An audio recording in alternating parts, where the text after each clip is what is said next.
Welcome to the Business End. Today's guest has run some of the biggest sporting organisations in the world and has left his fingerprints on rugby across 4 nations.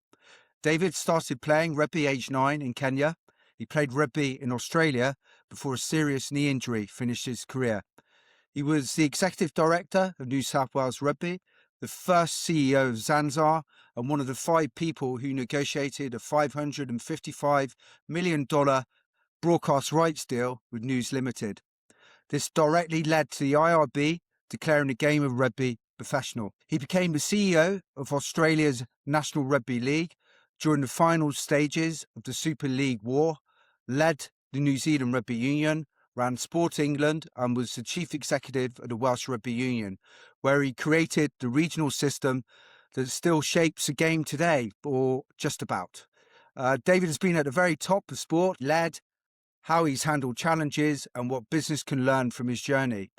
He's been called a reformer, a disruptor, and one of the most outspoken voices in sport. Some praise his tough calls, others say he's too blunt, but nobody ignores him. David Moffett, good morning. Welcome to the Business End.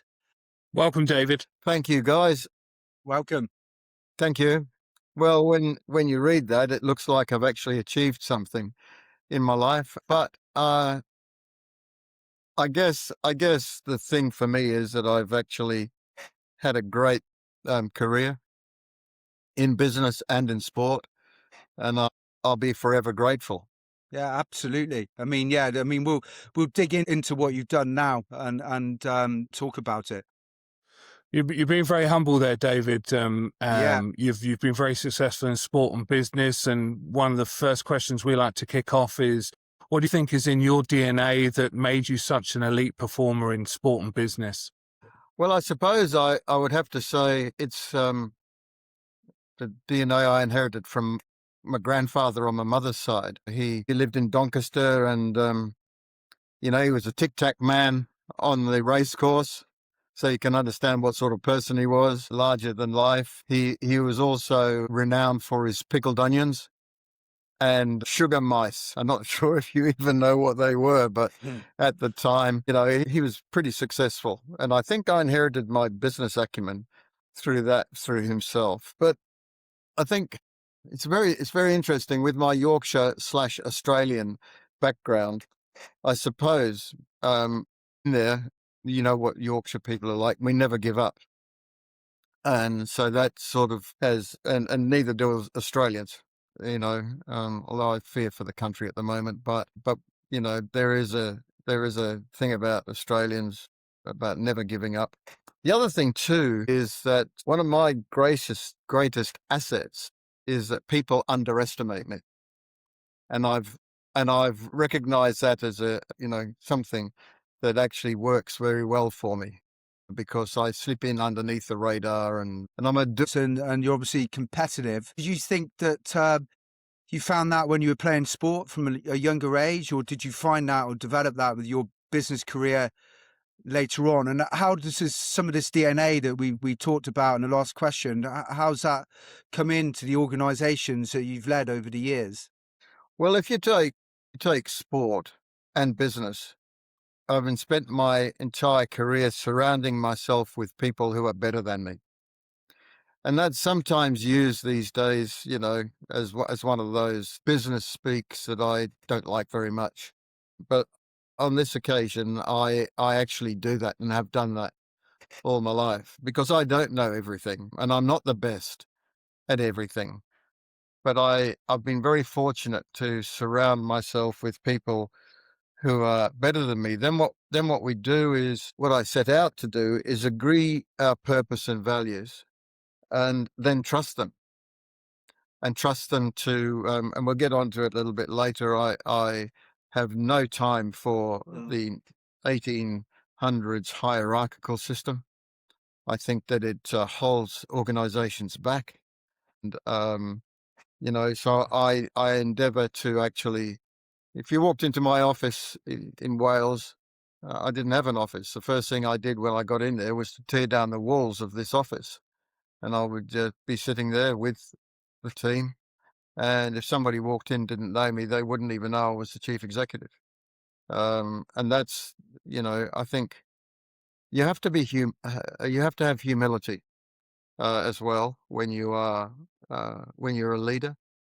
And I think too many people forget that. You've got to have And great. going back to Sorry, what you Moo. said earlier, yeah, I was good. Yeah, I was going to say, why you said that people underestimated you. Why do you think that was? I guess because when the occasion demands, I'm very comfortable in dealing with the media and I can get out there. But most of my time is spent actually working away behind the scenes, and people would say, "Oh yeah, he's not." I'm not flamboyant, in the likes of Branson and people like that, but I get things done. And I think sometimes people say, well, you know, is he actually doing anything? Well, yes, I am. I'm concentrating on what I've got to do, and I'm totally focused on what I've got to do. And I don't, from your playing days, and also Merns, there's too much emphasis placed on process in rugby, for crying out loud. Why don't you just play what's in front of you? Where are those heady days with the Welsh backs and forwards combining and providing? I'm getting shivers thinking about the way the game used to be played by the Welsh. In the 70s, I loved the Welsh. Australians went to Wales to learn, about forward play, for example. That's all. Yeah, I suppose really we'll come on to Wales in a minute about rugby, but I suppose that's the difference between being a CEO perhaps and being a business owner. If you compare Branson, for example, he's an owner, isn't he? And that might be the difference between being a CEO. Would you say? Yeah, but I think as a CEO, you've got to be visible. Employee as the chief executive of the Welsh Rugby Union, because Yeah. they don't understand the nexus between business and sport, and that's what we're talking about today. Yeah, absolutely. We'll definitely come on to that point shortly. Yeah, I want to go back to what you said there about surrounding yourself with people that are brighter than you, as you described them there, and that takes a lot of confidence in yourself, and different leaders that I've seen throughout my life. When you're a confident leader, that's not a problem because you want everyone to shine and thrive. And if you're not a confident leader, you don't want to be exposed in that. So I think you're being very humble there in your description. Yeah, it's something that You're I'm often passionate described. about. And what's the point? Sorry, go on, mate. Sorry. Sorry, no, you can't carry on, please. No, it's fine. No, I'm fine. Yeah. You're often described as this divisive, sometimes controversial. How would you personally describe your leadership style? That's a very interesting question, and one up until I saw that question, I hadn't really given much thought to because I'm not into labels, and in business there are too many labels, and there's too I'm not really into that. But I suppose if I was pressed, I'd have to say that my style is collaborative, values driven, and talent empowering. I'm not a great fan of the word empowering, actually. I think talent enabling is something that I would prefer to use. I see myself as an enabler. I favor flat organization structures where purpose and shared values create alignment rather than rigid command structures. I seek out and trust people to excel beyond their own capabilities. And as you say, Fitzy, that might mean that I'm secure in my leadership and focused on the collective rather than my own personal achievements. And I think in my management style creates an environment where expertise flows contribute their best because we're united in that common purpose and values, and I trust them. So I guess that's a short answer. Interesting question, Fitzy, and it's also one that you could most likely spend the entire program talking about. But there's my snapshot of what I think of my leadership style. Now, other people might think it's different, but the one thing I do know that in my business and sporting career, I never lost anybody who I wanted to keep. because they enjoyed. It's a lag. And go on, Fitzy, you carry on. I was going Sorry. to say, no, I mean, I think that's when you're strong, and to build on the point that that we just discussed, I mean, when you're strong and you're confident in your own ability, it's very easy. It's the right thing to do to empower people, and then you've got that buy-in, and you allow them to explore the problem and find the solutions. And their solution may be left field, but 100% the correct one, but giving them that ownership to do it. So I hear what you're saying. So let's move on to And nobody leadership. has a again, mortgage on good sorry. ideas. Good ideas come from everywhere and anywhere. Yeah, no, Agreed.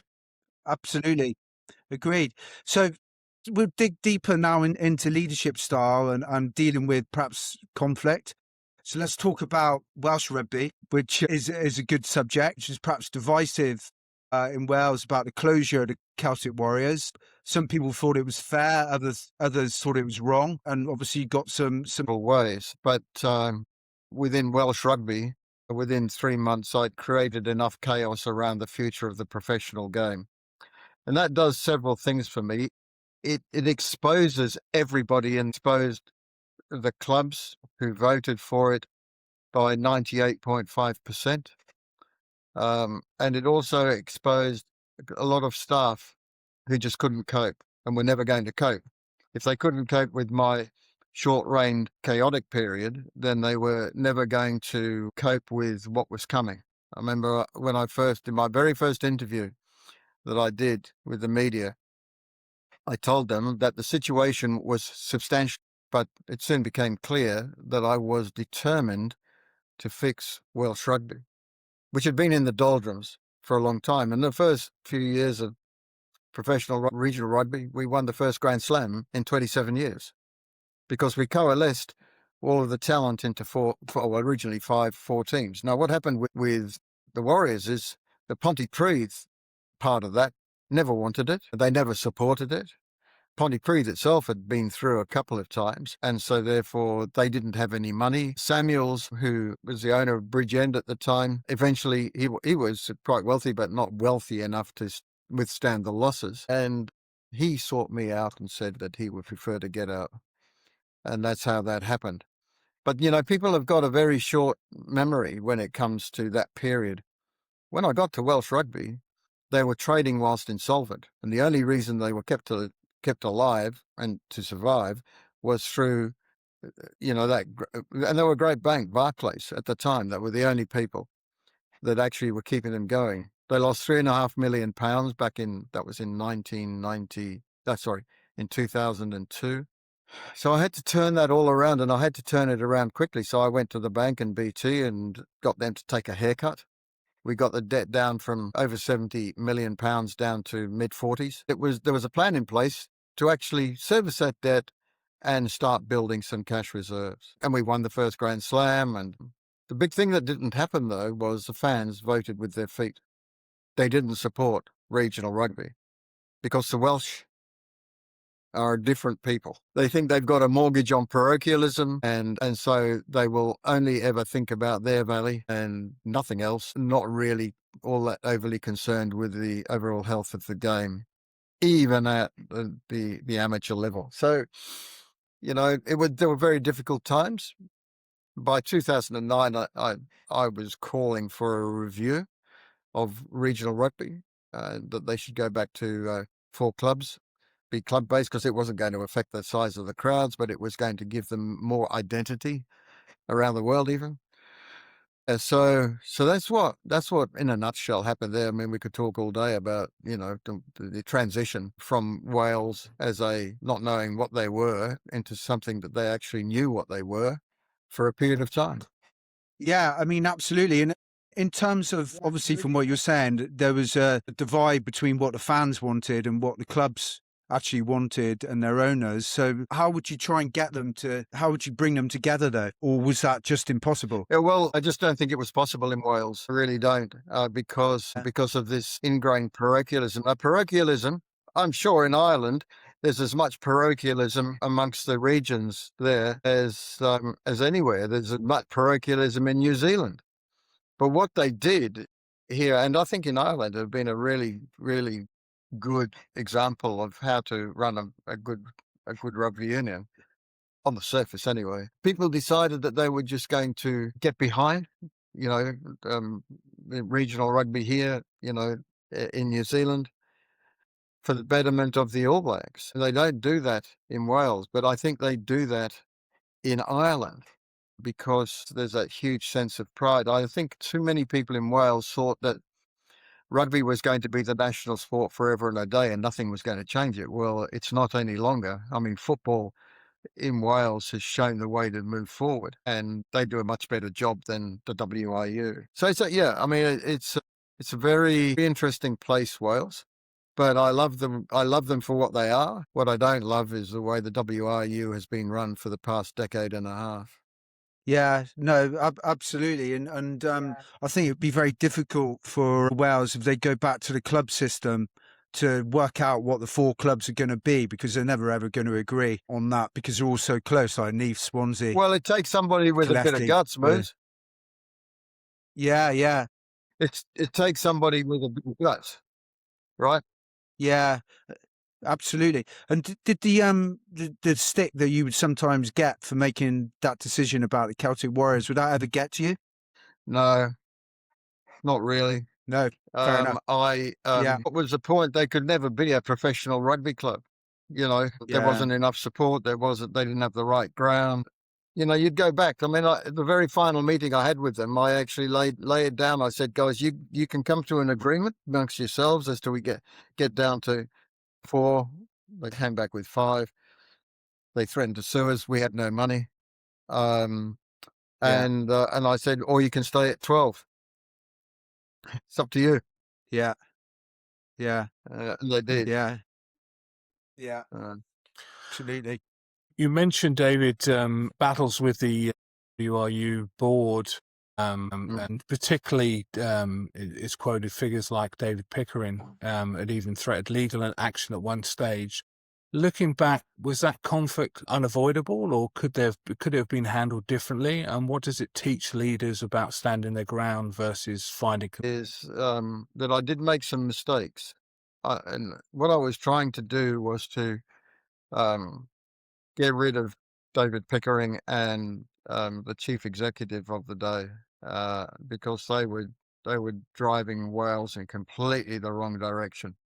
But the big mistake I made was to actually say that the entire board should stand down.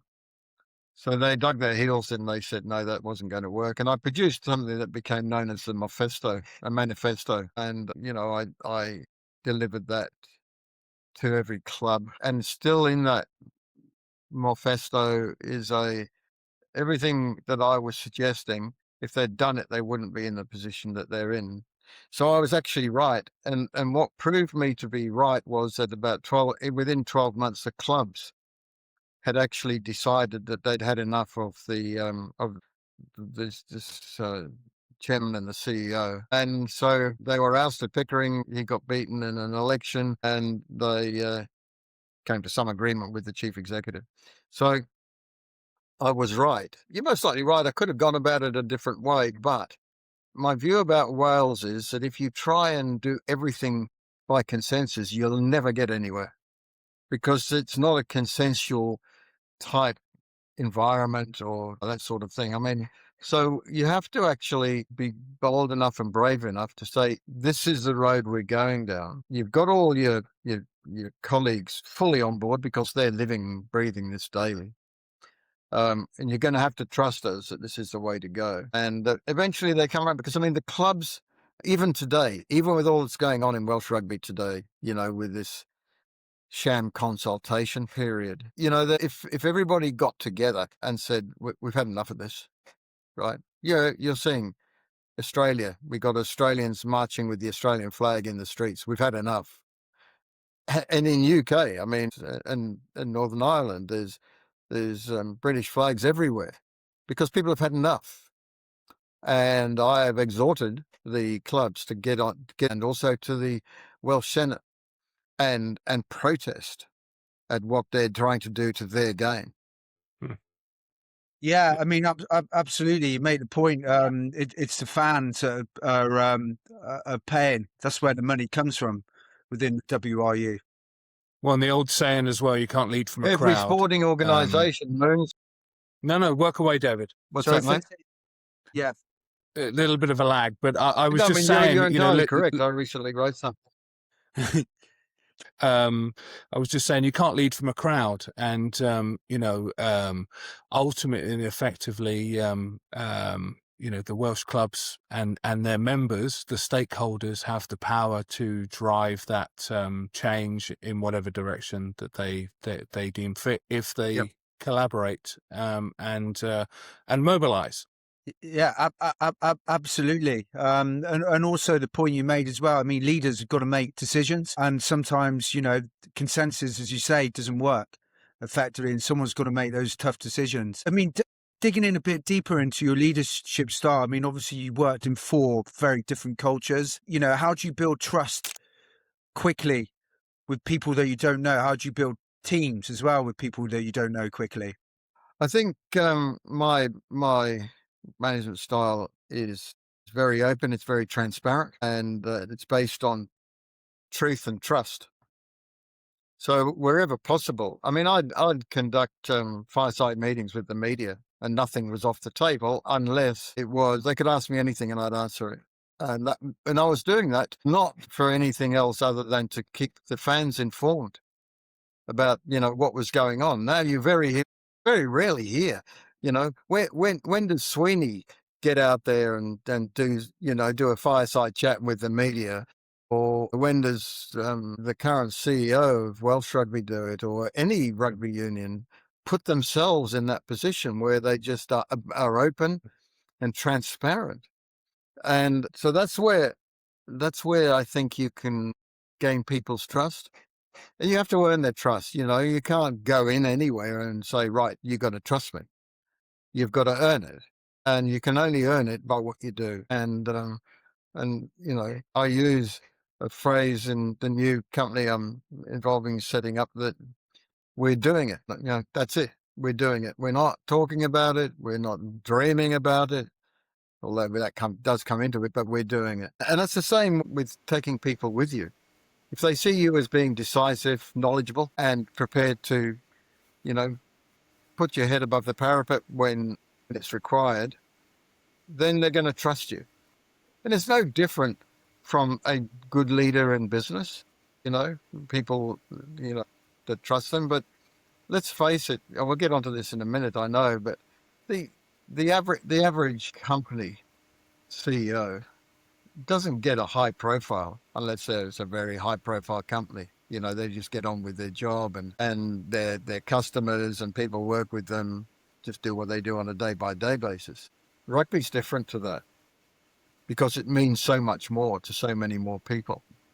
And sport is, not just rugby. And so therefore, you've got to be able to understand that what's going to motivate people. So that's where trust building, and and might come up again in the next question, but I operate on sort of 5 pillars.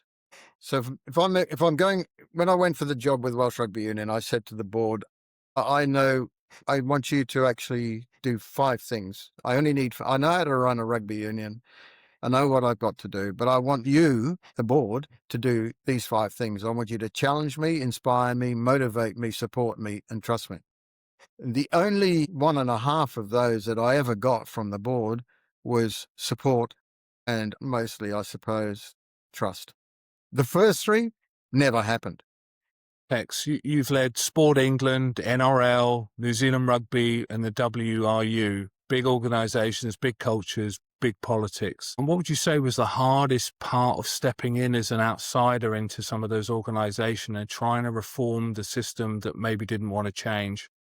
Well, if you take Sport England first, it was the first one you mentioned. The thing I used to hammer is that whatever we do, it's got to survive a change of government. Now, Sport England is supposed to be a quango. It isn't. The government is always interfering. I had a good guy there in the government who had DCMS and guy actually. Well, he was from the north. But at the end of the day, they were always in there fiddling around, demanding this, demanding that. So, that I found really very difficult to deal with because, as I said, would say to my people, whatever we do has got to survive a change of government. And of course it doesn't. You get a change of government, change of party, and all of a sudden the whole thing changes. So when Wells came knocking on the door and I quickly realized that I was sort of pissing into the wind, I just said, well, I'll take the Welsh job, which cost me another job actually, which I'm sometimes wish I had taken, but I couldn't. Would you care to In share sport. who that was with? Yeah, that was to lead the FA. Oh, wow, that was a big Wow, job. that's a big I job. had Yeah. applied for the position. I had applied for the position when Crozier was given it, and he had the inside running because he was working with Saatchi and was doing some work for them. He turned out to be less than effective as a sports administrator. Trevor Brooking was my chairman when I was at Sport England. Great guy, even though he did play for Yeah. West Ham, but, one club man. Just after I got to Welsh Rugby, they came knocking on the door, offered me the job. And I said, I really like it, but I've committed to Welsh Rugby. I've only just started here. So, thank you.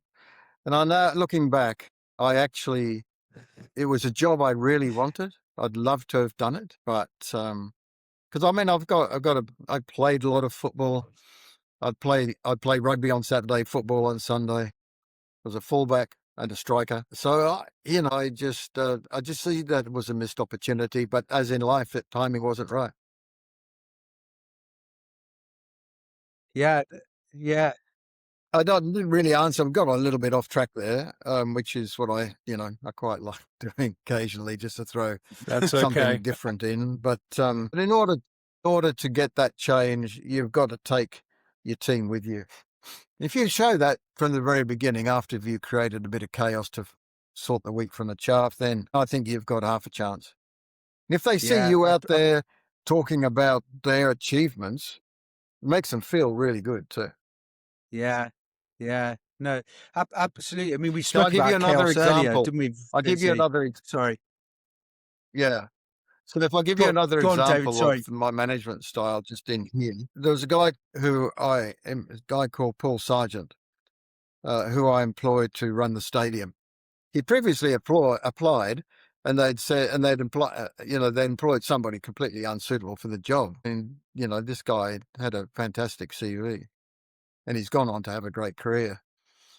But I was driving to work one day. You may remember that big tsunami that hit Aceh. And I was driving to work, and all of a sudden they said that Millennium Stadium was going to be putting on a concert to raise funds for the people in Aceh. That's the first I'd heard of it. He hadn't rung me to ask my permission to do it or anything like that. He just did it. And he ended up with an OBE as a result of it, because they raised I think £1 million or something like that. Got all Wow. these artists, and it was a great success. But that's where you have to, and when people get that amount of autonomy and you trust them, that's going to make your job a lot easier.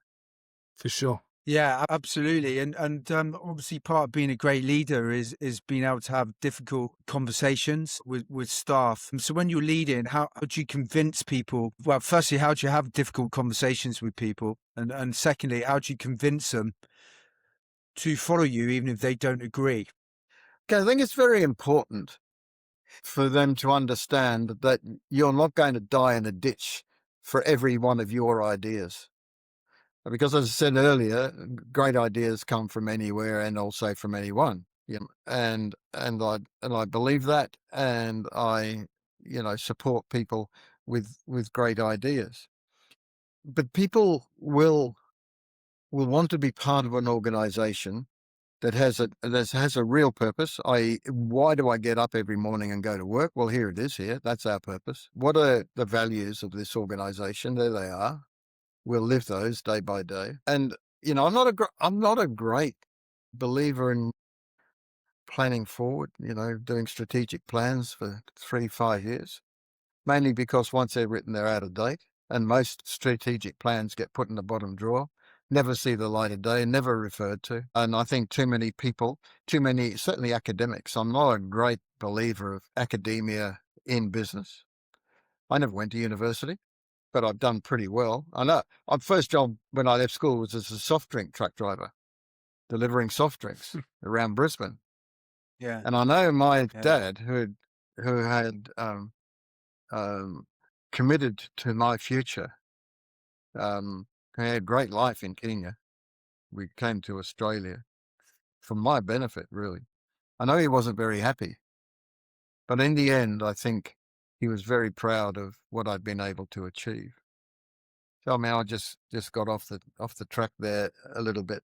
But if you have those building blocks in place and you live by them, it's going to be much easier to get people to actually, follow you, so that when you do have to have those difficult conversations, and difficult conversations is all about honesty.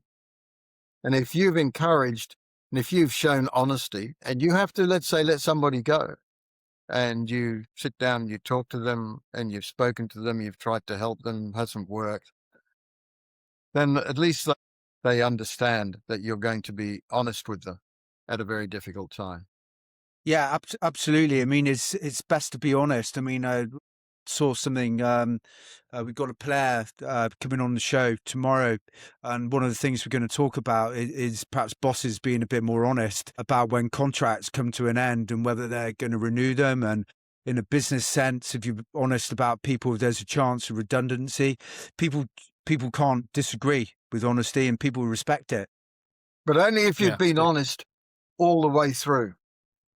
Right, you can't all of a sudden discover honesty. Yeah, absolutely. Yeah, it's consistency.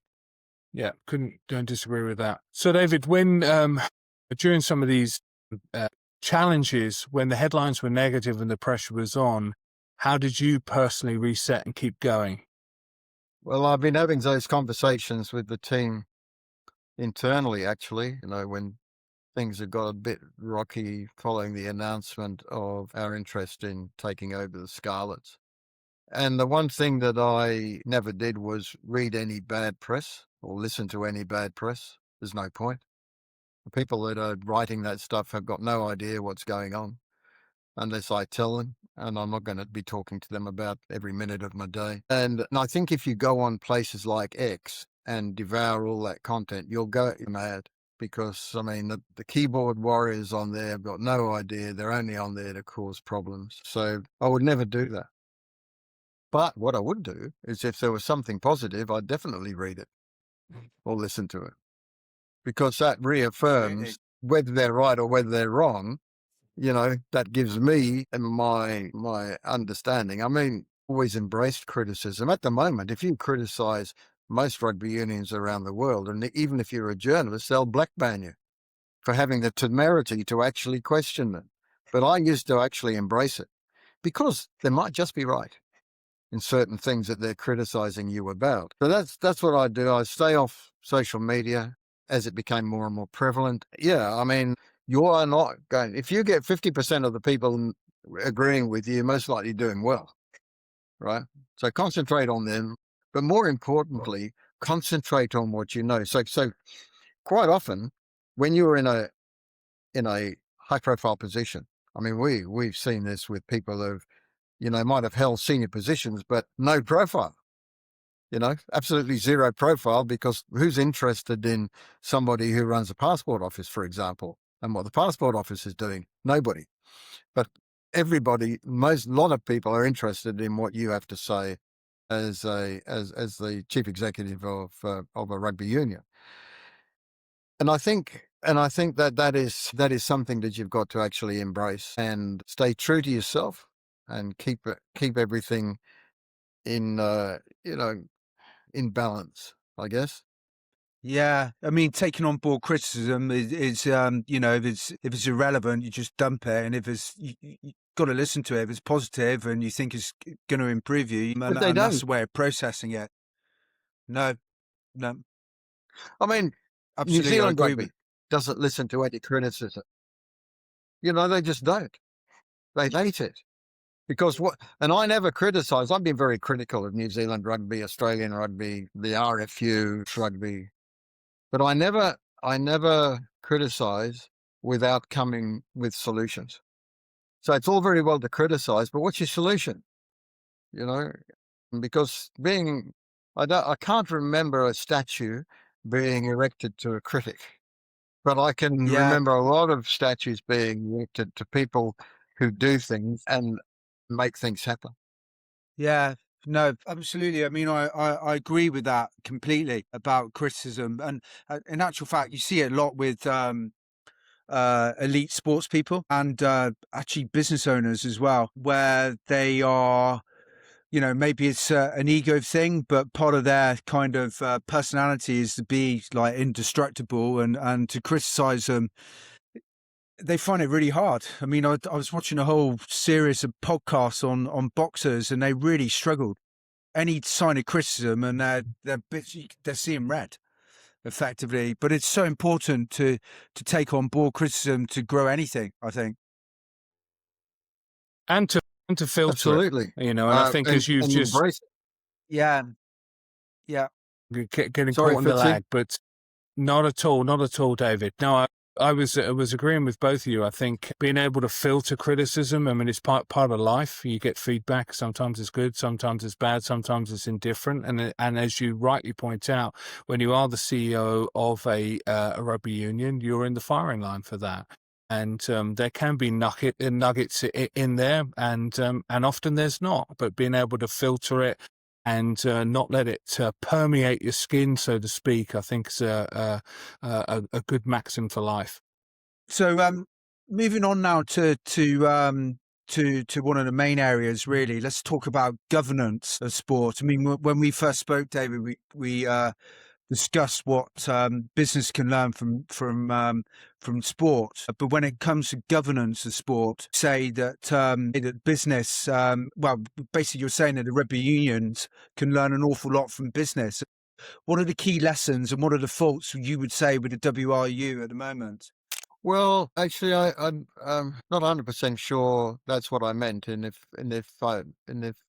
you had that impression, well, I'm sorry, because it would have been my fault. I Mm. actually think there's the way business is run these days and the way sport is run. They're run in pillars because there is a fundamental misunderstanding of, let's take Welsh rugby as an example.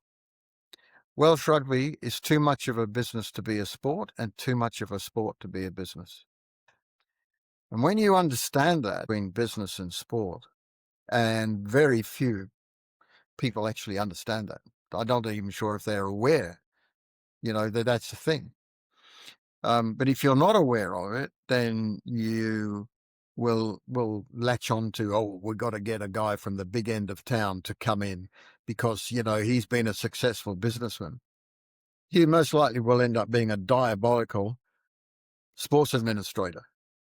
And similarly, if business goes in and says, oh, this guy has been a really good player, so therefore he must know all about teamwork and things like that. Yes, some will, but a lot won't because they don't have the transferable skills. So I think my basic understanding of that tension that exists between business and sport, actually, there is an opportunity for both sport and business to learn from each other. But where does that learning come from? It comes from people that are actually going to be involved in a transfer from business to sport or sport to business. Now, I was very fortunate. I combined both right from the very beginning because, when I was a referee, I was on the referees, committee. I was running my own businesses. And so I had a pretty good balance between the two right from an early age. And then they just grew. And I'm a sports. So there's two things. I love the business of business with a passion. I think you can get the right balance. I've seen so many people that come in from the business world and completely forget all about their business principles that have made them successful. The minute they walk through the door and find out people are interested in my opinion, you know, so they become infatuated with the idea that somebody in the media is going to ring them up and ask them a question where they would never get that when they were running a business.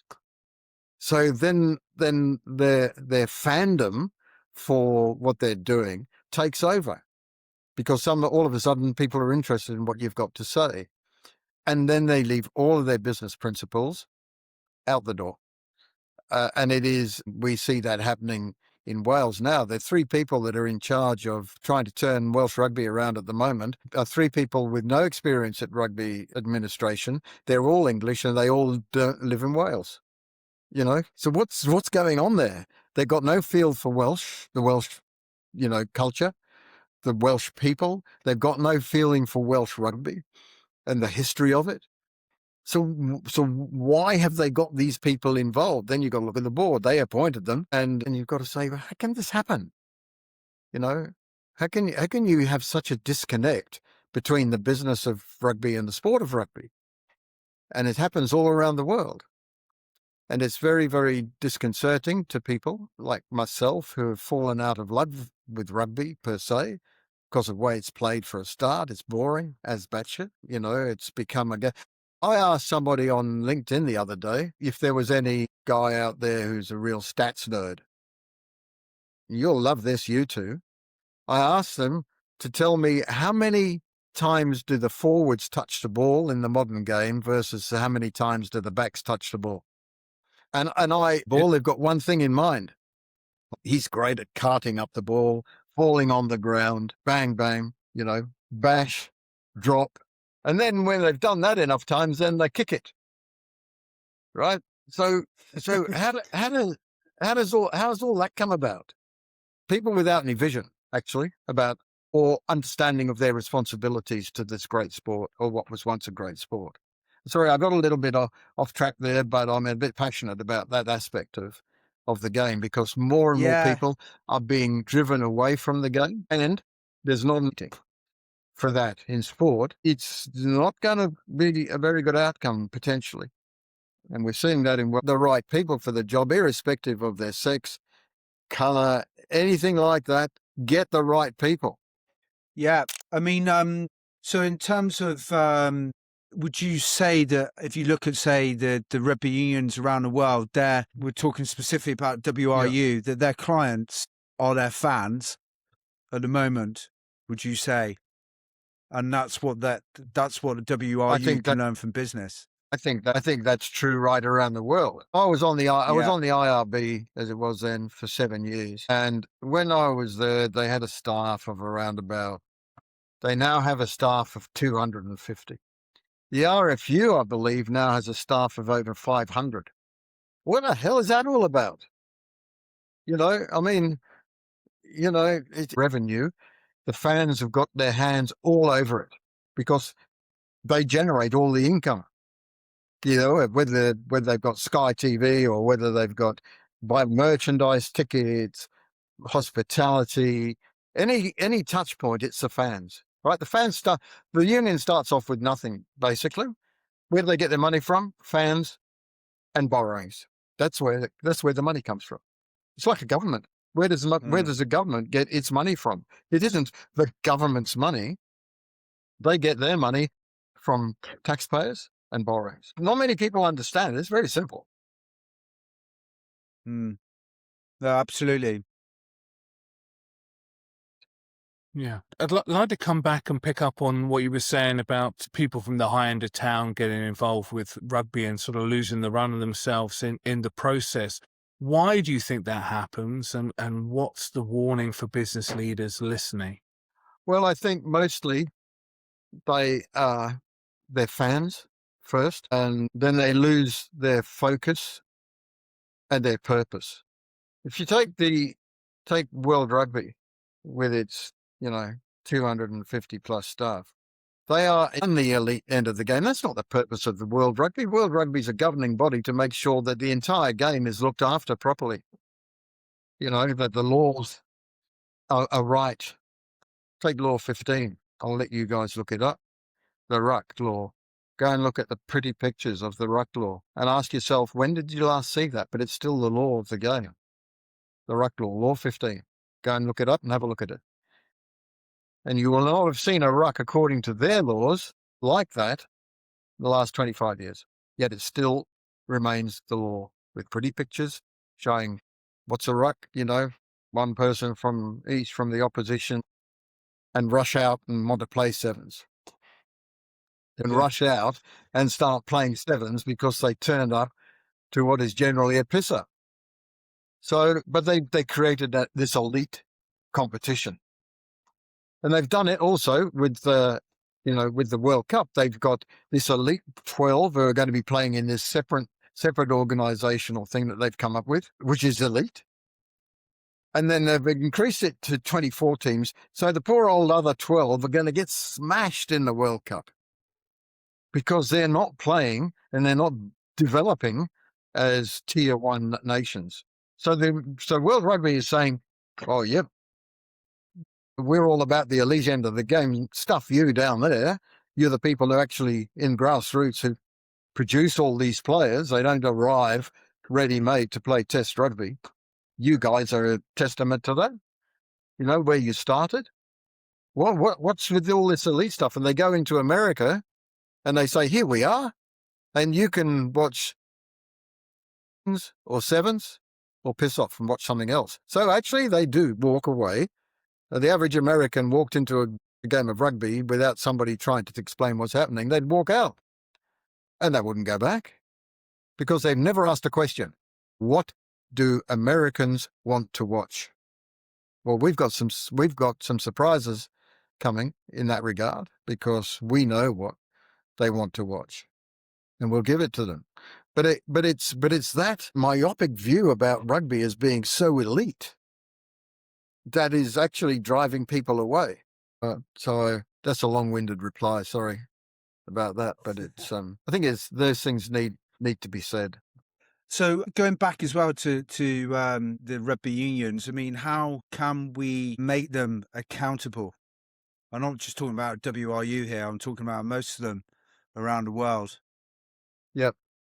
You can't actually, I don't think. One, because they abhor criticism. They'll black ban journalists who criticize them. I ended up on the front and back pages of the Western Mail the other day because I called their plan a crock of shit, And a couple other things, I think, David, as well. Yeah, and a few other things. But at the end of the day, that's my opinion, and I think I've earned the right to give an opinion. Yeah.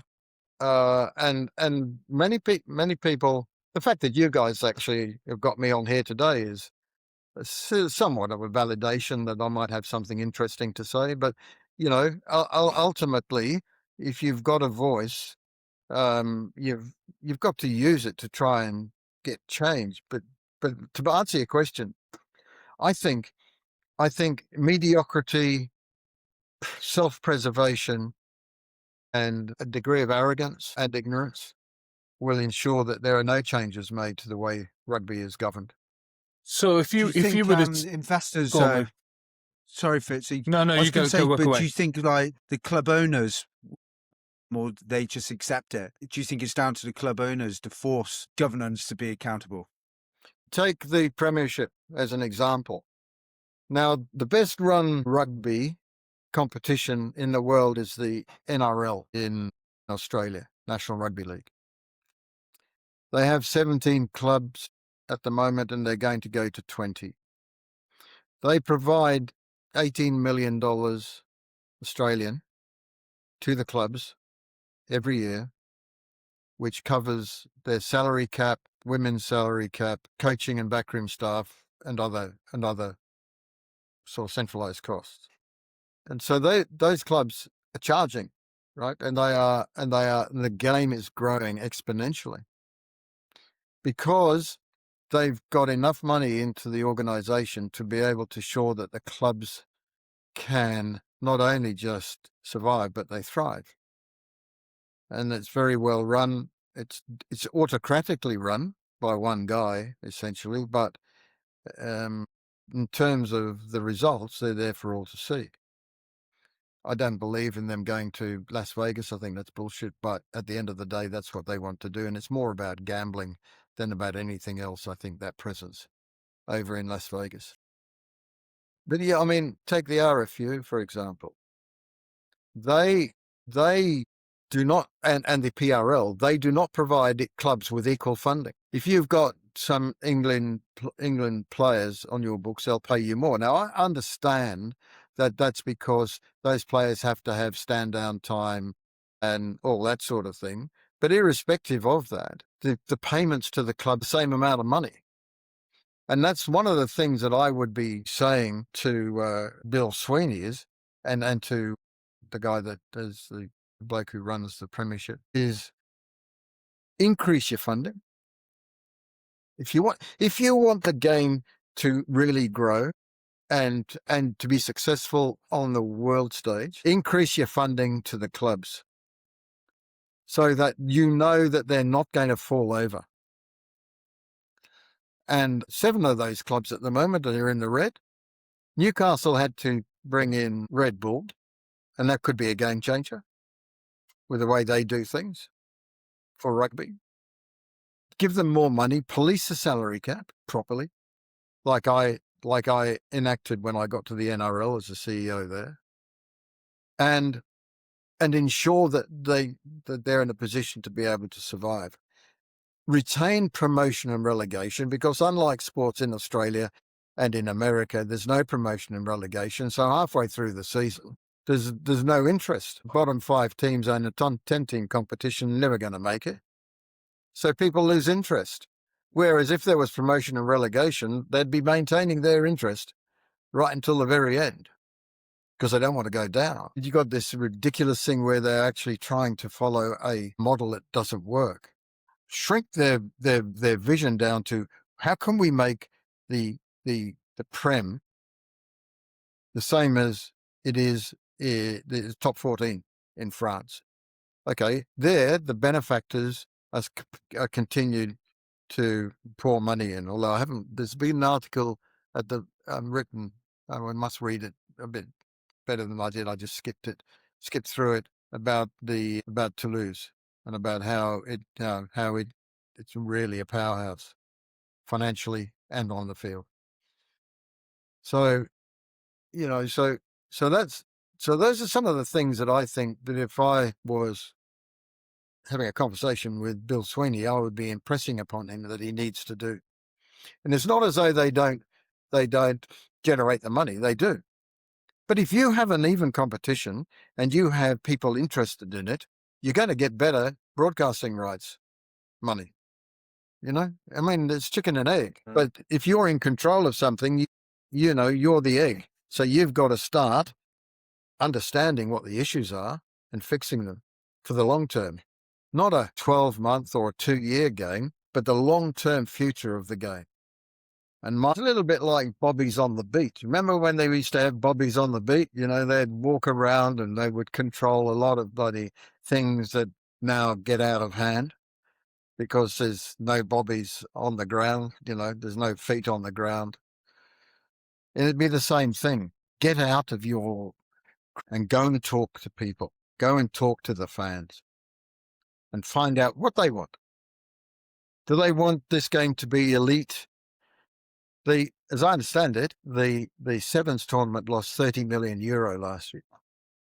30 million euro could have been, and all them people that are most likely freeloading in World Rugby, they can most likely pay for some really good things with that money that they've lost because of their short-sightedness. So World Rugby is a difficult thing to fix because you've got people in there who, when they get in there, are besotted with the power that they have. So it's a little bit difficult to change it. The change is going to have to come from the grassroots. So it's not going to be driven from the top down because they're all very comfortable. They fly around first class, stay in 7-star hotels, and they raise money through the World Cup. I've got no problem with them winning the World Cup. That's most likely a job that they should be doing, but they've taken their ball off their real reason, concentrate on creating elite tournaments or is it actually being steward of the game? As was. I mean, what they've done is they've had a look across the ditch and they've said, "Do you know something? I think we'd like to be like FIFA." And they're getting there because more and more they're becoming where deals are done in smoke-filled rooms in Dublin, and they do all these deals before the meetings. You know, if you vote for me, or if you vote for our World Cup, we'll do this for you.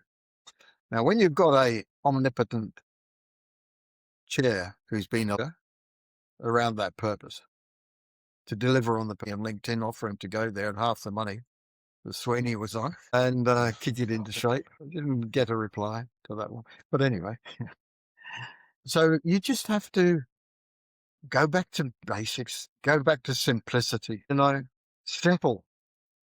Keep things so simple that people understand it, and once they understand it, once they see where you're going and it's simple, they'll get behind you. If Sweeney was to come out and say, "Right, we've had a look, we're going to actually reduce our staff headcount from all those extra people. We're going to go down to a more manageable headcount, and we're going to focus on our purpose. And here's what our purpose is. This is what we get up out of bed every day to actually achieve and do for you. Not for us, should never be for them. It's for the constituents." So you can see then that little bit of a discussion that should happen in business as well, that sort of thing. Often it doesn't, but it should. There's definitely, it should happen in rugby. And that's where you can get this cross-fertilization. And what do you think their purpose should be, David? The purpose? Yeah, what should it be? I suppose if you gave me 5 minutes, I'd come up with a purpose statement. Let's say for World Rugby, their purpose is to ensure that the game is safe. Unions provide, because their funding is based on participation numbers, so you know what they're going to do. Yeah. They're going to fiddle with those numbers to get more funding. But that's what their primary purpose should be, and you could put in there, and to run a successful Rugby World Cup.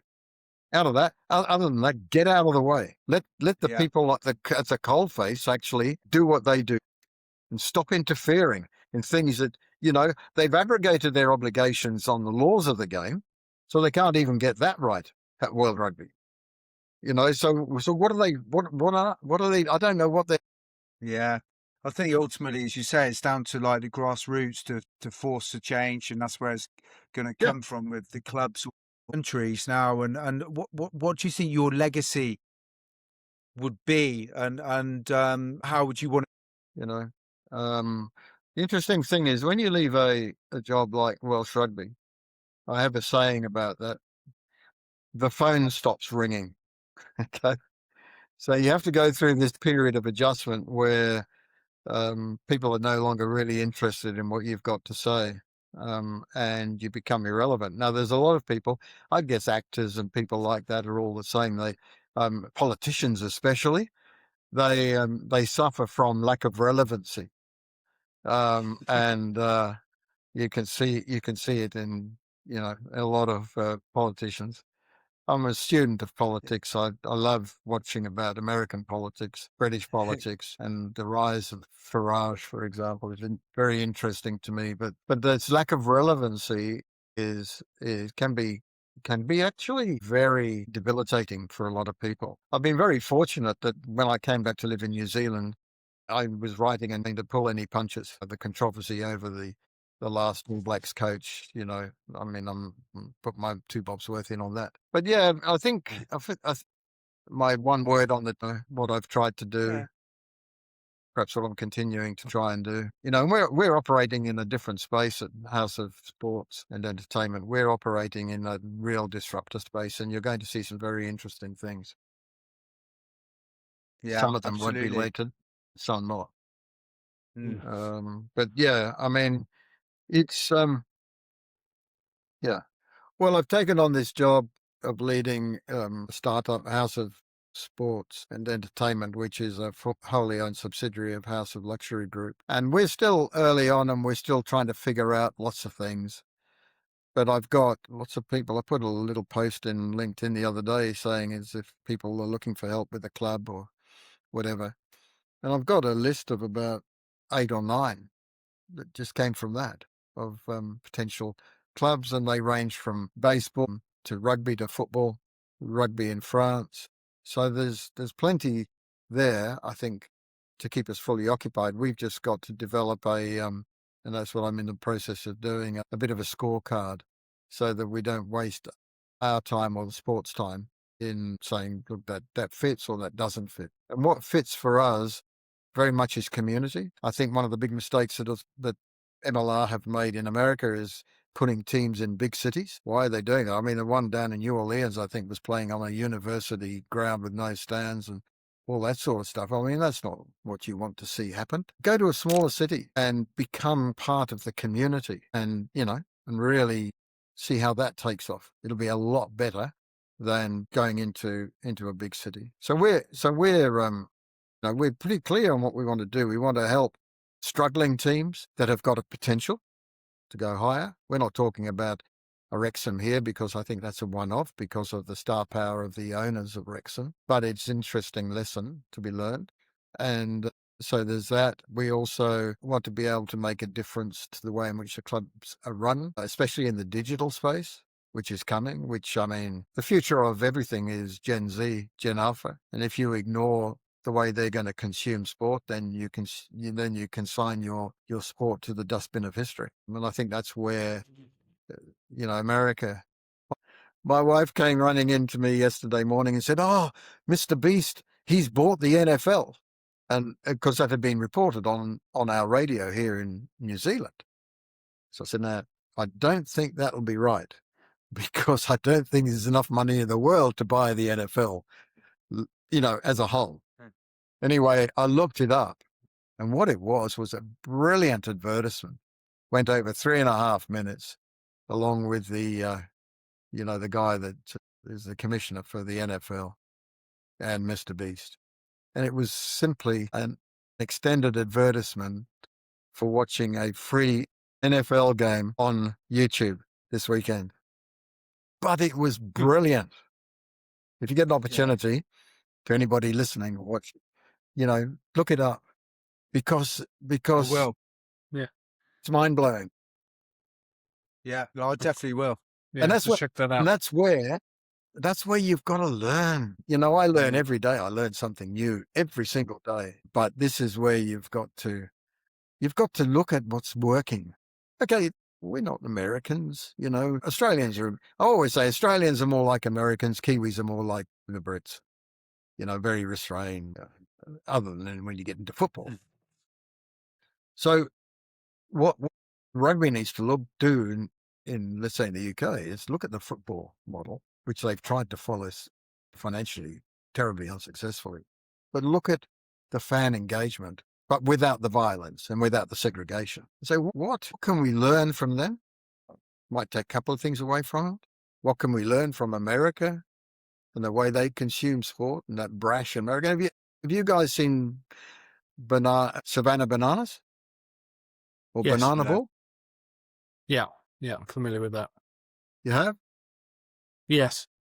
It's still boring, when I've watched it, but because that's baseball. But it's a lot more entertaining than the state-old stuff, and they're filling 75,000 seat stadiums, football stadiums, and there's a waiting list for tickets. So have a look at that. They do. They do a great job in marketing. Have a in look fairness. around the world and wake up as to what's that. Yeah. They started off, the ticket included all the food you could eat. I'll definitely have to take a look at that, David. They don't look around the world, guy. Yeah. No. I mean, yeah, great. I mean, I'll definitely have to.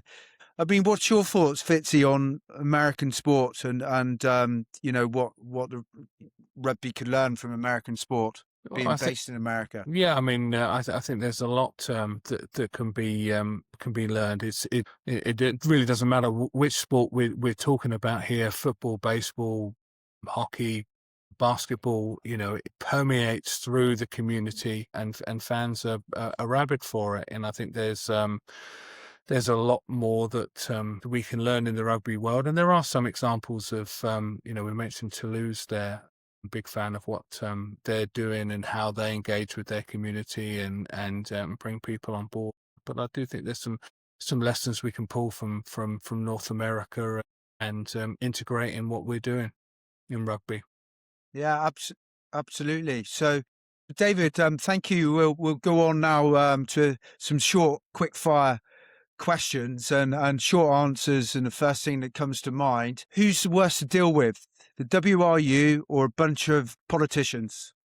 I think they're most likely equal, really. They're necessary evil in the way in which the game is currently being managed. Just like people make mistakes when they elect the Labor Party in England and in Australia, in my view. So they make mistakes in the way they elect people to run rugby, and Welsh rugby is no different. I mean, they're a little bit worse because I think, if you look at the English government or the United Kingdom government at the moment, it wants to control everything. But Yeah, so does Welsh rugby. And the last organisation that I looked at that was very similar is the Kremlin. I'm not going to comment on that, David, but that was in your article that it was published, I think, last couple of days. Yeah. Would the game be better off run entirely by private investors rather than national unions? Well, given some thought to that, the CVC have been trying to do that, and that hasn't worked. They've poured a lot of money in. They, as I understand it, they laid that off so that it was secured. They securitized it. And I'm talking about the Premiership here and then Six Nations, but that money's been squandered. It's and they're only in it for the short term. And I think they're finding out. For example, they made a lot of money when they sold out to Formula One. CVC. But Formula One's different. They own the entire sport. Nobody owns the entirety of rugby. You can't own the entirety of rugby. So I think they'll be looking to exit at some stage, as private equity companies will. So no, I don't think that they should own it. I don't think they'd do a better job because mostly they'd put people that have got no feel for sport or whatever. Because at the end of the day, it's people, isn't it? It's people that matter. No matter what you do, it is people that matter. Even in this world of AI, it's still people that matter. So no, I just think you have to have the right people. And getting them is very difficult because there aren't too many of the right people. You're a couple of guys that I could see going in and adding value to something because you've developed a whole range of business skills outside of your rugby sports skills. But there are, when you have a look around, there's a guy called Dan Bigger. We know Dan, obviously, but Dan's part of my advisory board. Had no hesitation in asking him to come on. Smart young guy who's transitioning from playing the game into a business career. And he'll take a lot of what he learned playing into his business career, as long as he doesn't get too bogged down in the academic approach to business. Yeah. Okay. And do you think rugby has become too slow and complicated for the modern audience? Crap prem on the championship, and it, be paying for them to get stronger. They're not going to do that. I wouldn't do it if I was the RFU. You had an opportunity back in the late 1990s, and you walked away from it. So now, you do what you... Pro rugby clubs existing if they can't survive without handouts? Not really. In the day, all right, recently, another article, the day of the benefactor is gone. We're not benefactors. We are business people that want to bring sporting and business acumen into where we get involved. We are not going to be pouring money into something and seeing it disappear down a hole. Paying too many journeyman players too much money. Paying the stars too much money for what they deliver in terms of revenue through the gate. And that might be constrained a little bit by the small stadiums. But at the end of the day, you know, there are too many players that are getting paid a lot of money that shouldn't be being paid what they're being paid. But that's the false market that has been developed largely from places like Japan and France. Developed some of my thinking on an alternative, but they have a really growing competition. It's not where you go now to earn your retirement fund. It's getting tougher, but they're backed by big corporations. Every single one of those stadiums. So so they can afford to. That's their model, and it's working. France is working because they still have benefactors that want to prepare to. I guess they're doing it for tax write-offs or whatever reason they're doing it for. I'd like you to send me your stuff on Toulouse if you wouldn't mind, please, Fitzy. That would be great. No problem at all. Happy to. Yeah. If you can. Yeah. Yeah.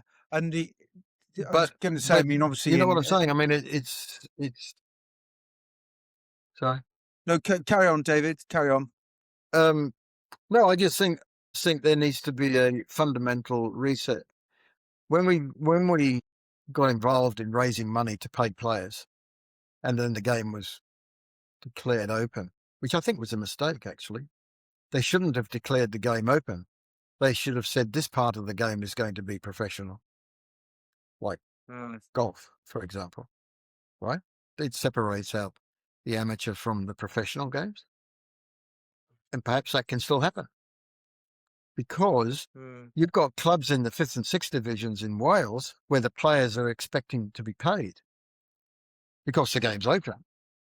And a lot of clubs have gone to the wall in Wales because of that, because they've tried to buy, a league title or something like that. It's bullshit because that's like paying me to play golf.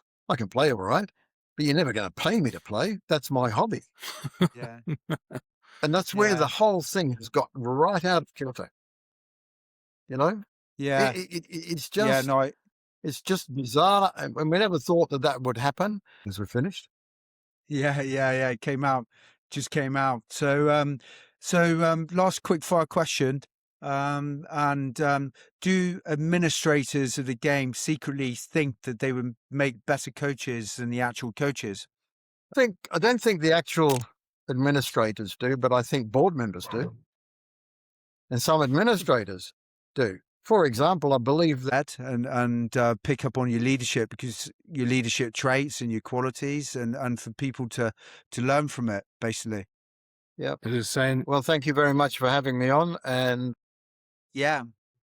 continued good work with your podcast. And if you ever want me to come on, I'll be more than happy to. Yeah.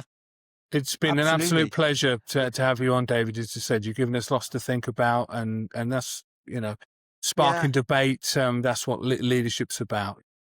There's different ways to attack the problem, and our audience wants to learn from leaders who've made decisions under fire, of which there's no doubt you have. So thank you very much, David, for joining us on The Business End. Thank you, David.